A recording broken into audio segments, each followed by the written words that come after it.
I am Daniel Lucas, and welcome to Book 101 Review. Book 101 Review is all about books that I read for the last 40 years. And today I have my special guest. He is my author feature of the month, no other than Mr. Sebastien de Castell.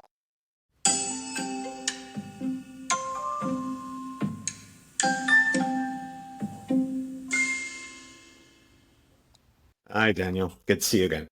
Good to see you as well. Can you please introduce yourself?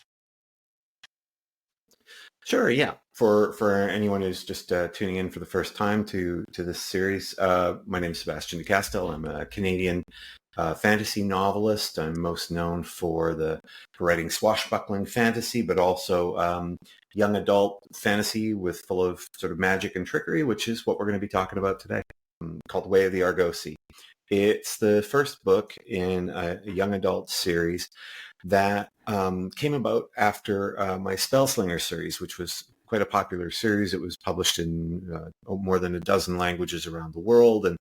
And one of the characters in that series was a woman called Ferius Parfax, who was kind of a fan favorite, I think, and a favorite of mine to write. And people always would ask me about her and where she came from, as well as where the Argosi came from, because the Argosi are this kind of wandering tribe of gambling philosophers who, manage to survive in a world where there's armies and military forces.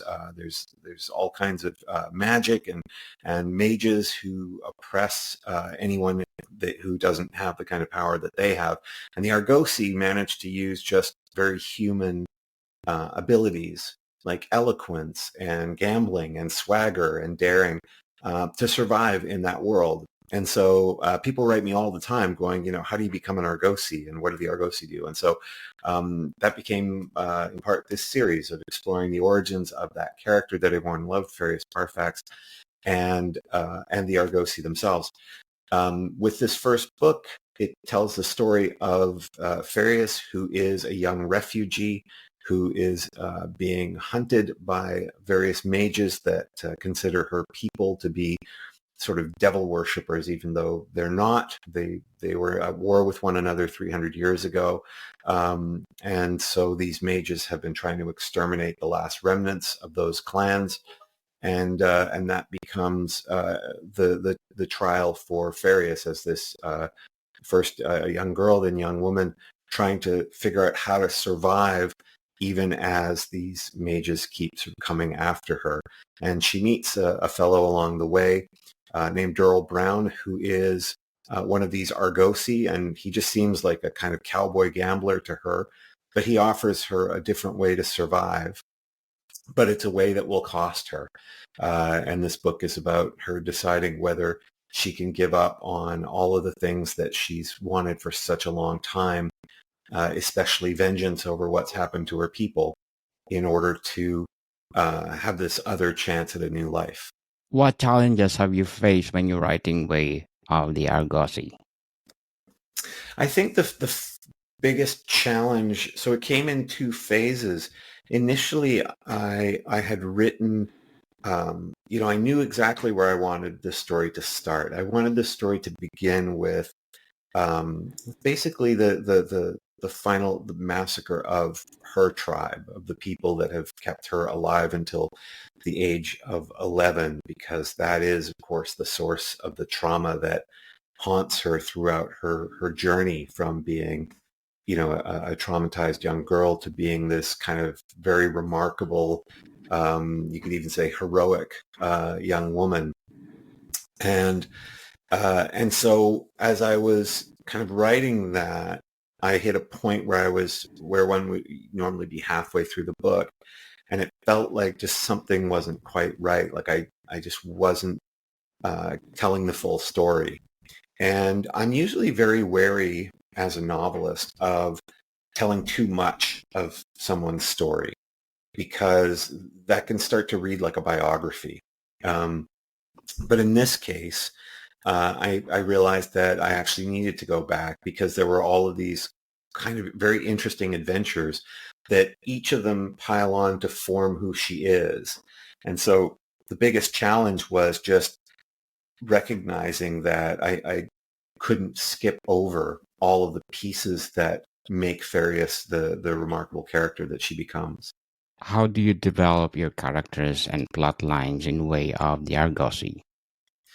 So with Ferius, it was an interesting challenge to develop her as a character because when we first meet her in the Spellslinger books, she is in her 30s, and she is this kind of enigmatic hero that comes along and gives Kellen, who's the main character of the Spellslinger series, the kind of mentorship that he needs to see outside of the limitations of his own world, which is to Kellen, everything is about magic. It's about becoming a mage. It's about that desire for power that I think a lot of us have, and a lot of us who love fantasy tend to have, right? When readers of fantasy often want to imagine themselves being able to, cast spells and have all these kinds of powers. But with the Spellslinger series, I wanted to explore something different, which is what do you do when you're the person who doesn't have all of that magic? And are there different kinds of abilities that all of us have as human beings that you can develop that make you just as formidable? And so by the time we meet Ferius in the first Spellslinger book, she is already this kind of wonderful, enigmatic, fast-talking, swaggering gambler. Who can take on anyone and isn't afraid of anyone, but also has this gentleness to her that for me is always kind of inspiring because it comes from people that I've met in the past.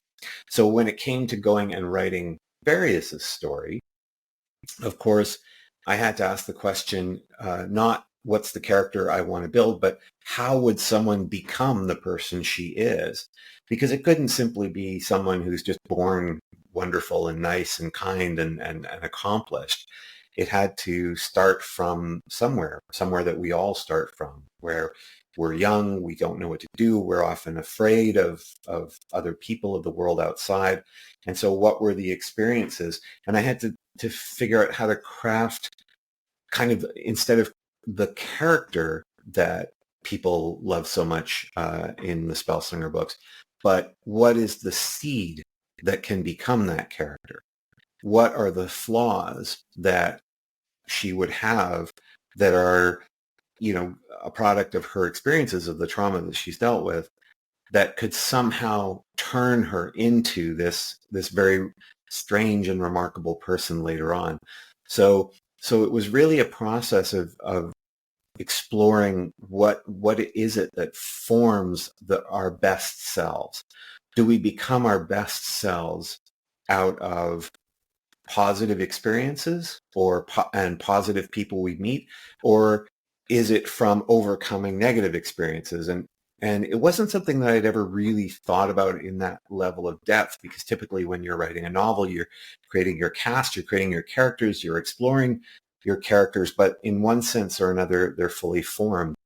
And what I found as I was writing Ferius in Way of the Argosi and the subsequent books in that series is that the magic in terms of writing the character for me was finding the alchemy in which the negative experiences collide with these positive encounters.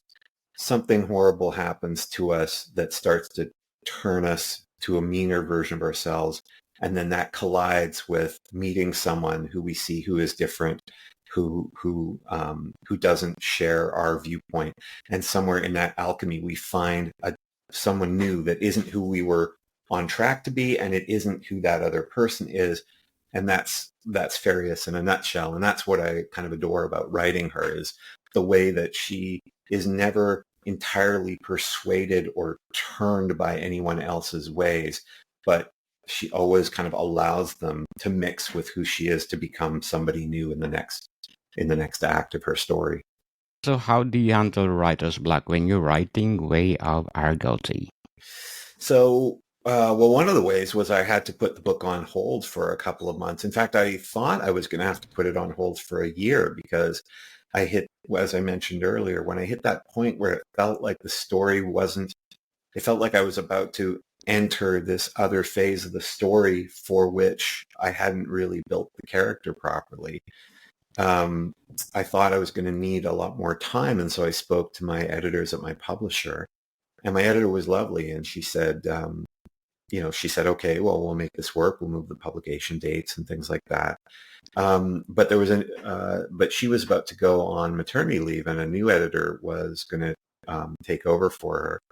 And he had already read the manuscript in the state that it was, and he just said, have you thought about maybe giving a little more room to explore what's happening to her in the years between the sort of the first tragedy she encounters and some of the subsequent perils that she faces. And I don't know why, but that turned out to be the solution right there. That's what broke the writer's block, was just actually hearing somebody else point out something that I think I probably should have been more aware of myself, but was just got lost in the fog. That's one of the characteristics of writer's block that I would raise for your viewers, especially your audience who want to be writers themselves, is that quite often with writer's block, the answer is probably something that you already know, but for some reason, it's so much easier to grab hold of it when someone else looks at your work with fresh eyes and can sort of say, hey, this is what I'm seeing. And then it's almost like the light switch goes off, and all of a sudden the writer's block is gone. Before we go on, let's shout out our listeners in Morocco. Thank you, Morocco, for supporting this podcast, because I always top 10 on the Apple chart. In Casablanca, Setat, I got 37% audience share. Marquez Sofia, 25. Rabat Sali Kentra, Tanger Toton Al Hosima, and Fest Magnus. Thank you, Morocco, for supporting this podcast, because this podcast is created to empower writers, authors all over the world, like Mr.Sebastien de Castell. So, Mr.Sebastien, how do you approach research for your books? Yeah, well, as we've discussed, research is always one of those things where I try to do it as the story demands it. So I try to let the story that I'm writing ask the questions. So I'll hit a point in a story, for example, where I'm dealing with something as simple as how long someone can go without water or food. Most of us know that, you could survive roughly 3 days without water. You can survive roughly a week without any form of sleep before kind of terrible things start to happen. But I wasn't sure what starts to happen when you're just continuously not getting enough water and enough food and enough sleep. Like, what does that wearing down do to somebody, especially psychologically? And so one of the interesting features of writing Way of the Argosi for me is that it's told in the first person. It's told from Ferius Parfax's point of view. And she self-admittedly gets events confused all the time. And I didn't want the reader to be confused, but I wanted the reader to see how her memories are confused, and how sometimes, something that we often don't think about, which is, for example, if you lived in a time in the past or in a very nomadic state, you might not even see your face for weeks at a time. Because you're not walking around with mirrors. You're walking around. You might be walking through a desert. You might be walking through a tundra, and you're mostly just trying to survive. And especially if you're being pursued, the last thing you're thinking about is what you look like. But the effect of suddenly seeing your face in a pool of water, seeing yourself haggard and filthy and terrified and looking almost skeletal, like what that does to us, that sudden shift in who we are, almost the way sometimes people will describe that when they're aging. As you age, you always think you look 25 in the mirror until some because you that mirror, you've seen that face in that mirror a million times, but suddenly you'll walk by a store window and see a reflection and go, oh my goodness, is that what I look like? And so there would be points where I would hit that, and I would want to know, okay, well, what actually does that do to somebody psychologically, and how do they overcome that? And so that's when I will start to do research. I'll start to look up sources, or I'll start to speak to people who might know more about this than me. As I say, to round that out, I let the story ask the questions, and then I go and do the research to answer those questions. How do you balance writing with the other aspect of your life? We've talked about this a little bit in the past, and I think, as I reflect on it more and more, I think, I think it's very easy, in a sense, to balance writing with the rest of your life, because the rest of your life is constantly informing your writing. Every time you have a new experience that sort of spawns new ideas. To put it in sort of concrete terms, when I often will describe, writing novels as being a kind of unusual self-help program, because it makes you more conscious, not just of other people, but of yourself. So for example, when you're writing a novel and you have a character who's has an encounter with another character, and someone says something and then they just blow up. And you have to think about, as you're writing, okay, why is this character reacting this way? Why is there all this sudden anger? You can't just throw in conflict for the sake of it. There has to be a reason for it. So what's really underpinning one character's motivations, or those of another? And so in the rest of your life, what you start to find is, certainly for me, is I will have, a negative reaction to something, or I'll get into a conflict with someone, and I will find myself thinking, if I was writing myself as a character, I would be thinking, oh, this character thinks that he's, fighting on a principle, standing up for something important. But the character that I was writing I would want to point out that they were kind of lying to themselves, that it was something else, something about themselves that they didn't like, that they weren't able to deal with. And so in that sense, that's one of the wonderful things about being a novelist, is that everything that you experience both becomes part of the story, but the process of writing stories, of trying to create characters that are rich and feel human, forces you to reconsider your own actions and your own choices in the moment. And so I sometimes say, especially with the Argosi, because, as I mentioned earlier, the Argosi are these kind of wandering philosophers, and they have these principles about how to forge your own path through life. They don't have any kind of military concepts. They're not like the Jedi, where you have to be, isolated from other human beings. They are always in search of their own individual path. And readers write me all the time, sort of, and they'll tell me the name of their path, and they'll talk about how they apply what the Argosi call the four ways: the way of water, the way of wind, the way of thunder, the way of stone, and the seven talents of, of daring and eloquence and dance and things like this. And I realize more and more, as I sort of go through the world, that I will sometimes encounter a complicated situation and wonder, which of the four ways would I apply? And so I sometimes think that I wrote about the Argosi as a way to give myself a set of tools with which to face the world. And I think that's why I get so many emails and letters from teenagers and from adults as well, sort of saying that, they never felt like they could find the right path for themselves. They didn't feel like they fit in. And when they read about the Argosi, they think, okay, well, here, actually, this is something that I can apply for myself. And I don't think that's anything to do with me or any particular insights I have. I think it's just the idea that comes along with the Argosi, of that you can actually have a very intricate and complicated path through life that is your own, that is built on tools that you draw from other places, but you don't have to actually conform to any particular approach to life, that your philosophy is a unique philosophy. You can pull from different areas. In my own life, I'm a humanist, I'm an existentialist, I try to be as stoic as I can, but I'm not devout to anything. And so I think people enjoy that part of it. And that's what I enjoy from it. And so in a sense, sometimes writing causes you to lose balance with the rest of your life because you're always thinking about it at times when you should be, more present for other people. But in other ways, writing your novels can actually help make you more yourself, help you become who you sort of want to be. How has your writing evolved over time since the publication way of the Argosi?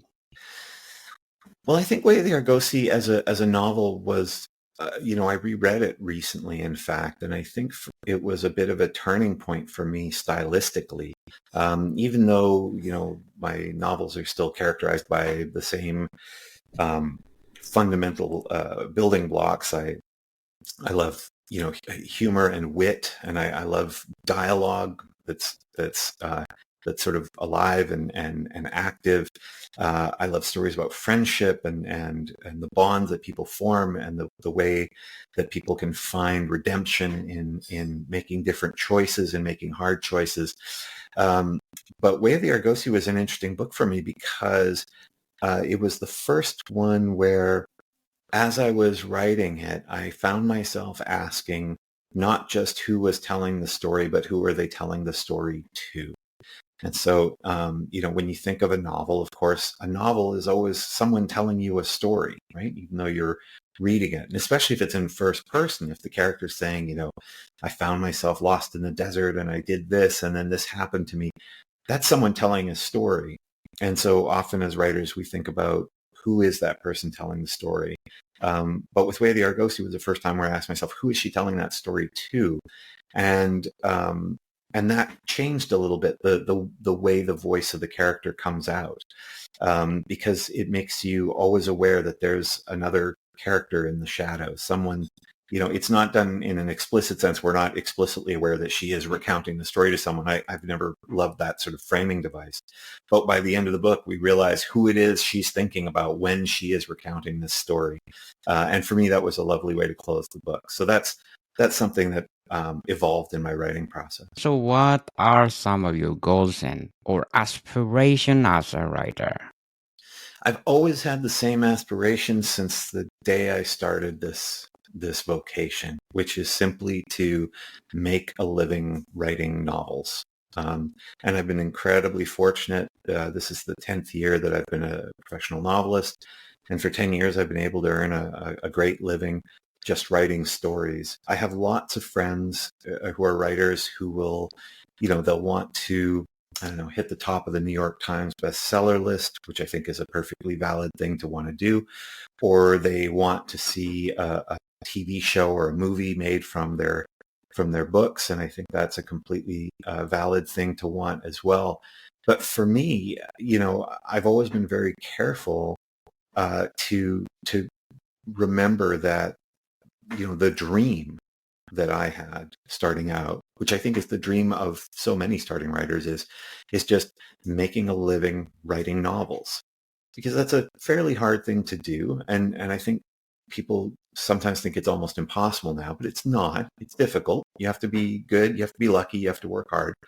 But it's possible. And that is the dream. And so for me, I've been, not to bandy about a cliched phrase, but I've been living that dream for the past 10 years. And that's all I sort of expect from it.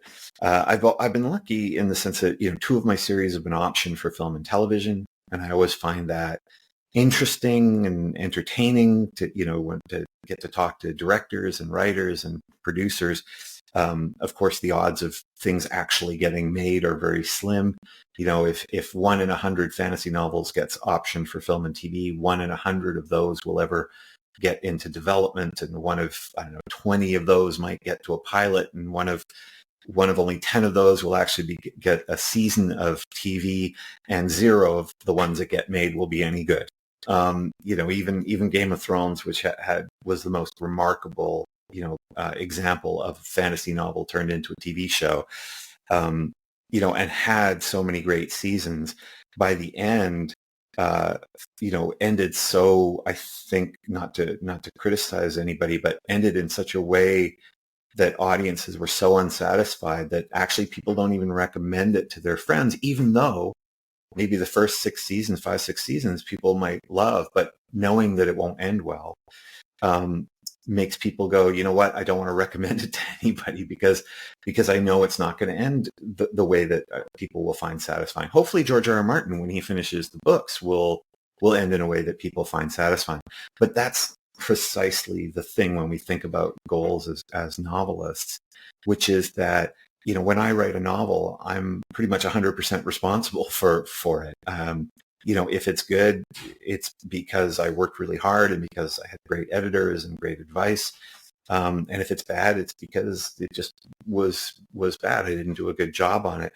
But when you're moving to some of these broader goals that some writers have that are completely out of their control, like, you know, I want a movie made of my book. Well, you have no control over that movie. They're not going to ask me who to cast in the different parts. They will, whenever I've seen a treatment, there's been massive changes to my story. So they're not even really going to tell my story. My story is just kind of what they call, you know, the original IP, the original intellectual property. And they shouldn't tell my story exactly as it is either, because it's a different medium and you have to let creative people do what they want to do. You know, and be creators themselves. I remember when actually, for those who listen to audiobooks, the audiobook for Way of the Argosi is absolutely fantastic. And it's narrated by an actress named Kristen Atherton. And I remember when I first met her, we spoke on video, and she had read all the Spellslinger books and she'd read the Way of the Argosi, and she wanted to do a good job. And she was saying, you know, I want to make sure I get the voice the way that you see the voice. And I said, no, that's not how, that's like, it can't work that way. You can't be a voice for my thoughts.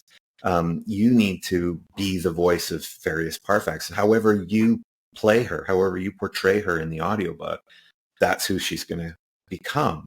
And it's funny because now when I sit down and write another Ferius book, it's Kristen's voice that I hear in my head. And I love that part, right? Because that's collaborative. That's me going beyond the limits of my own imagination and getting to incorporate the talents of other people. But if you let your goals become based on other people's work, and that's certainly the case with film and television, for example, then you're kind of removing yourself from the process. And so my goal is always the same. I want to write a better book. I want readers to laugh, to cry, and to cheer, you know, as they're reading that book. And if I can do that and make a living at it, there will never be another. Well, I don't think there will ever be another goal for me as a writer. Yes, it's priceless. So before we go on, Mr. Sebastian, I do invite you to please do listen to my other podcast, Movie 101 Review. And please do listen to our latest episode. We talk about one of these iconic, legendary English director, Mr. Guy Ritchie. So please do listen. Movie 101 Review. So Mr. Sebastian, Way of the Argosi is good for a series or a motion picture? It's well, right now it's a series of books. There's 3 books out now. Each one is a complete story, so readers don't have to feel like they're caught inside a series. But there's 3 of them out right now. It's, as I mentioned, both Spellslinger and Way of the Argosi and the Argosi books have been optioned for film and TV. So it could become a TV series down the road, or it might not. And I will try to be happy and grateful either way. Definitely. So can you read one of your favorite chapter? So I've never actually read from this book, which is interesting, live from this book. And I suppose partly because it's, you know, it's a female protagonist and narrator. But I thought it might be interesting to have to read a little bit from, it's around the middle of the book. And this is the first time when Ferius, who has been living as on the run as a fugitive for several years, and is sort of at a point of absolute desperation in her life. She's She hasn't had anything to drink for 2 days. She hasn't eaten in a week, and she's been basically casing this horse because she sees this horse outside of a saloon, and she sees that there's a canteen of water there, and there's some food in the saddlebags, and she's been watching patiently, trying to figure out when she can steal that. And there's a dog that sort of sits with the horse, and she sort of figures that she's ready to kind of give it a try, and the dog's not going to do anything. And of course, the moment that she tries to reach into the saddlebags, this dog, who she sort of, because she's a little bit delusional at this point, because she's hallucinating, she thought she had made a deal with the dog. She told the dog, look, if you just let me steal stuff from the horse, I will, from the saddlebags, I'll give you half the food. And all of a sudden, the dog leaps up on its hind legs, its paws resting on her thigh, and its jaws wrapped around her wrist. And he was not biting hard, not piercing the skin, but holding it in a vice. And so that's where we begin in this chapter. We had a deal, I complained. The dog replied with a low growl. The horse, uninterested in our negotiations until this point, gave a loud whinny. Apparently he was the lookout, not the dog. Shh, I hissed. The horse responded by whinnying again, this time even louder. Well now, a man's voice said, accompanied by the screech of rusty hinges on the swinging tavern doors. The heels of his boots thumped on the uneven boards of the front porch. Ferius, what did I tell you about picking up strays? Who's Ferius? I asked. The man pointed to the mutt now permanently attached to my wrist. I looked down at the dog. Your name is Ferius? Through his teeth, he growled his assent. But my name's Ferius, I protested. The man tilted his head back and arched an eyebrow. You aiming to steal my dog's name on top of my favorite canteen? What little sanity remained to me started to kick in again. I wasn't stealing nothing, mister. I saw somebody going through your saddlebags and thought I should do something, that's all. Man or woman? He asked. No smile, deadly serious. A woman, I guess. He chewed on the inside of his cheek, nodding slowly. You chased her away? He asked. Sure did. She was real big, too. Mean. Big and mean, he said, then gave a little shiver of his shoulders. You must have been powerful scared. I'm shaking just hearing the tale. I looked down at the dog, Ferius, who, despite still having his teeth around my wrist, stared up at me with a sort of sympathetic shrug to let me know I was being toyed with. Please, mister, I said, just let me go. Let you go? He pushed up the brim of his frontier hat. After you chased off a big, mean woman and saved me from a face worse than having a scrawny kid steal my favorite canteen? He shook his head. Durrall Brown may be a no-good, down-and-dirty rogue, but he don't leave a debt like that hanging over his fate. No, ma'am. Your name is Brown? Yeah, why? I looked at his brown hat, his brown hair, his brown everything. No reason, but if you want to settle a debt, a little water would be much appreciated. Just water? He asked, frowning. Nothing else? Well, I said before I could stop myself, one of those biscuits would be real... I saw the smile reach his eyes. Just like that, I'd given up the game. Only maybe a game was all it had ever been. This guy wasn't stupid. He knew I'd tried to steal from him. Now I'd given him proof. Please, mister, I said, going back to my earlier strategy. You don't want nothing to do with me. I'm bad luck, real bad luck. Bad luck? He bent over and sniffed the top of my head. Yep, reckon you smell like bad luck. Still, we got us a confounding problem now, girl. What fancy folk call a dilemma.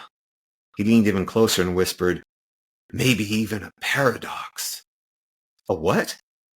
Well, see, by my calculations, I owe you a debt for chasing off that big, mean woman what came to steal my stuff. But that, hang on, I'm getting to it. He folded his arms across his chest. But since we both know you made her up, that means you owe me a debt. The way of water says we can't take one without the other. The way of what? Water. You got a problem hearing, kid? I looked down at the canteen on the ground. Durrall Brown reached out a gloved hand and lifted my chin. Not that water, kid. The dog growled, or so I thought at first. Turned out it was me who'd growled. Okay, Durrall said, removing his hand and putting them both up like he was surrendering. Just trying to figure out what the Argosi ways say I gotta do here. What ways? What's an Argosi? An Argosi is, well, me. As for the 4 ways, he held up one gloved hand, thumb folded across his palm as he counted them off. Way of water says I gotta make a fair trade with you. Way of thunder says I ought to beat you good for messing with my stuff. Way of wind, though, again he sniffed at me.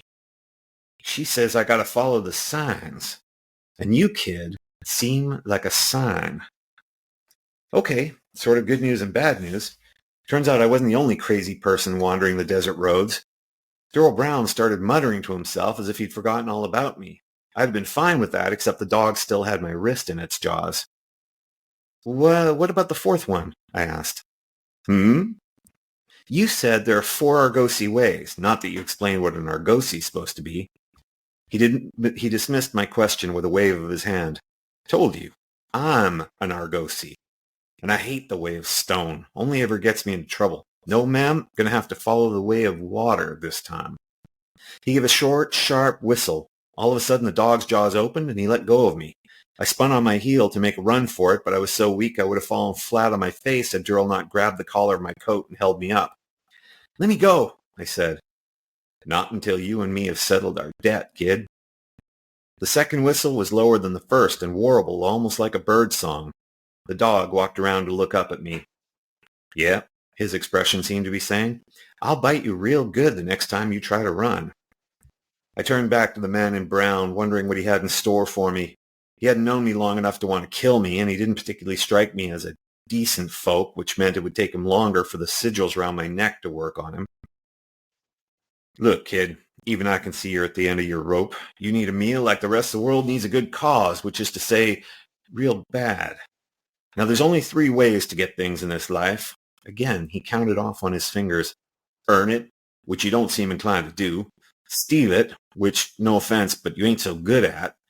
Third, he looked at me in a way that made me suddenly afraid that I didn't need to worry about the sigils around my neck turning him against me, that there was something he'd wanted from me the moment he'd laid eyes on me.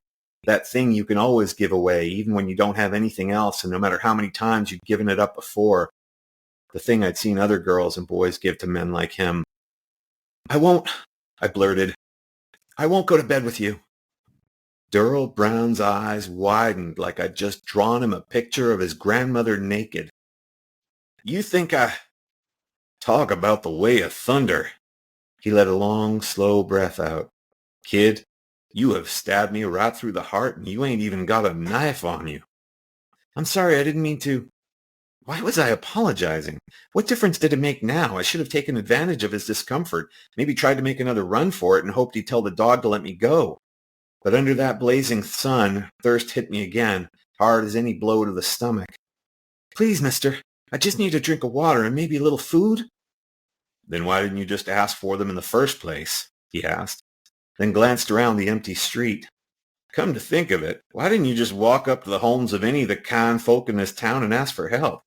Just because they're poor don't mean they're cruel. I felt so stupid. How was I supposed to explain to this stranger that anyone who showed me kindness would soon end up trying to kill me? It sounded ridiculous even to me.